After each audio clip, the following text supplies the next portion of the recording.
2024 Ford F-150 Ford Lightning Flash. I picked this up in December, end of December. It was a really good time to buy an electric vehicle in Alaska.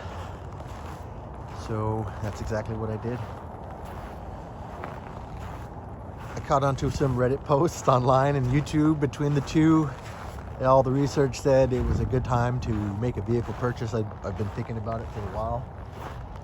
And it was just a matter of finding the right deal. And I did. So pulled the trigger. These are, so I use this for work and it's messy. I've already put 3,000 miles on it, 3,200.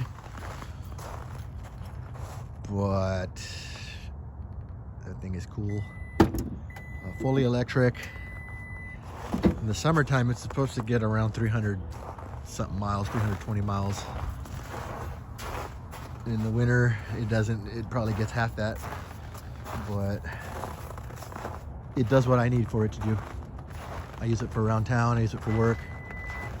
I manage properties in Anchorage, so I don't leave the bowl. Yeah. Ridiculously quick. 0 to 60, 2.9, I believe, but it doesn't make any sense. That's quicker than the Ford Mustang GT that is sitting in the garage. Yeah, everything is fully automatic. And there were some rebates from Ford. There were some tax credits, EV tax credits. That thing is super messy, but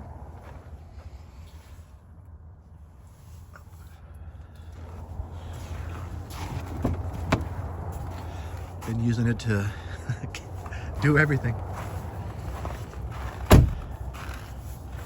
But yeah, 2024 Ford Lightning F-150 Flash.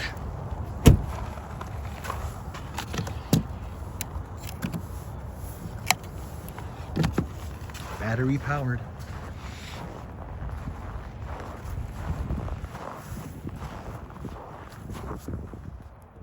Not a whole lot going on for winter in Alaska. No snow. It's been one of the lightest years on record. I believe maybe the third after coming from the heaviest. It's kind of crazy. But yeah.